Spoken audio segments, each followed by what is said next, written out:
Nifty 50 के अंदर मैं बोला था 14,900 के अंदर 900 के नीचे अगर तोड़ता है तो डाउन ट्रेंड होगा, और अगर 15,250 को ब्रेक करता है तो वो अप ट्रेंड हो जाएगा। और मैं ये बताया था कि ऑप्शन चेन में आप जाओगे तो मार्केट बता रहा था कि 15,300 और 15,000 के आसपास ही घूमने वाला ये सप्ताह।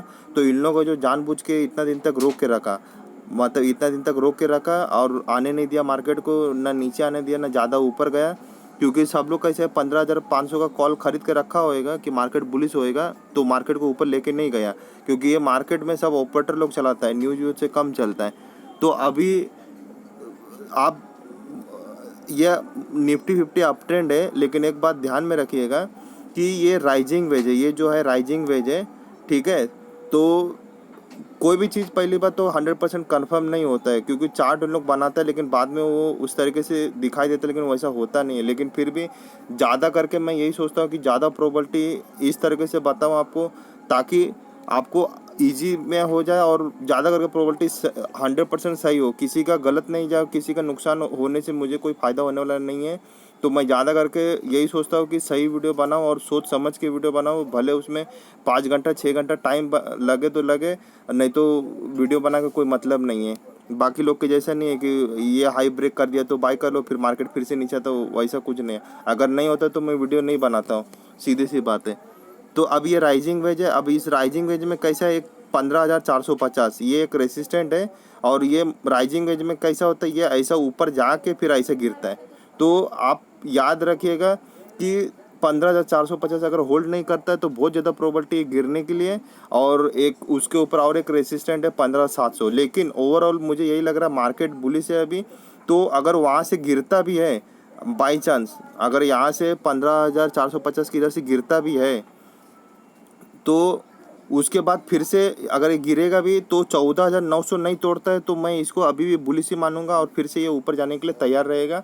तो ये मार्केट क्या करता है, बीच बीच में रिटेल लोगों को निकालता है, जैसे कि अगर कोई बाय किया तो उसको निकालता है, फिर निकालता है और फिर उसके बाद फिर ऊपर जाता है, फिर उसको निकालता है, ऐसे चलता है, ऐसे ऐसे ऐसे ऐसे करके चलता है। और उसमें रिटेल इन्वेस्टर फंसता है, क्योंकि उसको लगता है कि अरे मार्केट बहुत ज़्यादा ऊपर चलेगा तब गिरेगा, मार्केट अभी बहुत ज़्यादा ऊपर चलेगा तो गिरेगा, तो वो उसको पुट पकड़वाते हुए करता है। तो अभी फिर एक बार ऐसे समय आता है कि वो सही में गिरा देता है, लेकिन वो रिटेल इन्वेस्टर वो ले नहीं पाता है। क्यों नहीं ले पाता है? क्योंकि उसको फिर भरोसा नहीं होता है कि अभी भी गिरेगा। तो मार्केट का यही नियम है। तो अभी ये राइजिंग वेज है, ठीक है। तो ये राइजिंग वेज कल के दिन देखेगा 15,450 होल्ड नहीं करता है तो बहुत ज़्यादा गिरने का प्रोबेबिलिटी है, ये ऐसा करके ऐसा जाने का प्रोबेबिलिटी है। और दूसरा रेजिस्टेंस 15,700 है। तो अब मैं क्यों बोल रहा हूँ यहाँ से आने के लिए, क्योंकि आप इसके अंदर देखेंगे बैंक निफ्टी में, आप इसके अंदर देखेंगे बैंक निफ्टी में, तो ये मैं लगा देता हूँ चार्ट। ये यहाँ पे आप देखोगे तो ये रेसिस्टेंस तोड़ा हुआ है, तो यहाँ से ऐसा करके और यहाँ से ऐसा करके ऐसे जाना चाहिए। क्यों मैं बोल रहा हूँ, क्योंकि मार्केट जब भी ऐसा ब्रेकआउट देता है तो रिटेल इन्वेस्टर को बाहर निकालने के लिए ऐसा करके, एक मिनट, या ऐसा करके फिर यहाँ से बाहर निकालता है। मैं फिर से अच्छे से दिखा देता हूँ, ये ब्रेकआउट लेवल है, तो यहाँ से सब लोग कूदा है तो उसको बाहर निकालने के लिए यहाँ तक आ सकता है। यहाँ से आने के बाद एक्चुअली यहाँ से निकाला हुआ ही है, लेकिन फिर भी मुझे ऐसा लगता है क्योंकि जो एक नॉर्मल छोटा इंट्राडे वाले लोग निकल गए तो ऊपर गया, फिर एक बड़ा जो इन्वेस्टर रहता है उसको भी निकालता है, उसके बाद निकालते हुए सब मार्केट को लेके जाता है। और इसलिए मैंने ये यहाँ पे निफ्टी 50 के अंदर,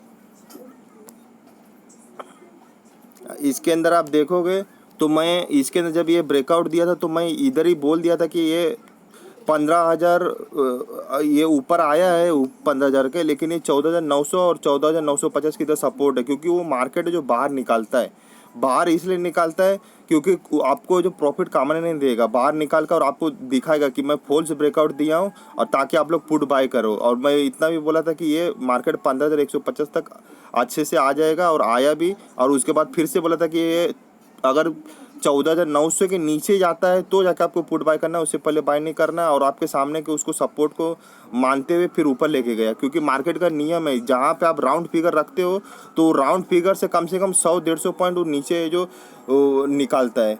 क्योंकि आपको लगना चाहिए कि मार्केट यानी स्टॉप लॉस के नीचे जा रहा है, और आपको लगना चाहिए कि यहाँ पे मार्केट क्रैश है, यानी ये जो ब्रेकआउट यहाँ से ऐसे दिया था अच्छे से मैं दिखा देता हूँ आपको। यहाँ पर भी आप देखेंगे तो यहाँ पर भी आप देखेंगे तो ये ऐसा करके ये जो है यहाँ से जो है ये अच्छा खासा ये ब्रेकआउट दिया था। गलत होगा, ये ऐसा ब्रेकआउट दिया था, ये ऐसा करके ये ऐसा ब्रेकआउट दिया था। तो ये मार्केट है ना, जैसे ही ब्रेकआउट देता है तो ये गिराता है। तो ये इंट्राडे वाले लोग निकल गए, लेकिन अभी ये जो मुझे लगता है यहाँ से ऊपर जाके फिर से एक बार प्रोबेबिलिटी है आने का। उसका दो कारण है, एक ये तो लोअर शेडो नहीं है, और मैं हमेशा अपने वीडियो में बोलता कि अपर शेडो लोअर शेडो भी बहुत ज़रूरी है। आप देख लीजिएगा पहले वाला वीडियो में, अगर आपको चाहिए तो बोल दीजिएगा मुझे कमेंट बॉक्स में, तो मैं उसके ऊपर भी वीडियो बना दूंगा। तो ये इसलिए मैं बोल रहा, तो इसलिए ये 15,000 भी आएगा तो भी अप ट्रेंड ही है। जब तक 14,900 नहीं तोड़ता है तब तक ये डाउन ट्रेंड नहीं होएगा।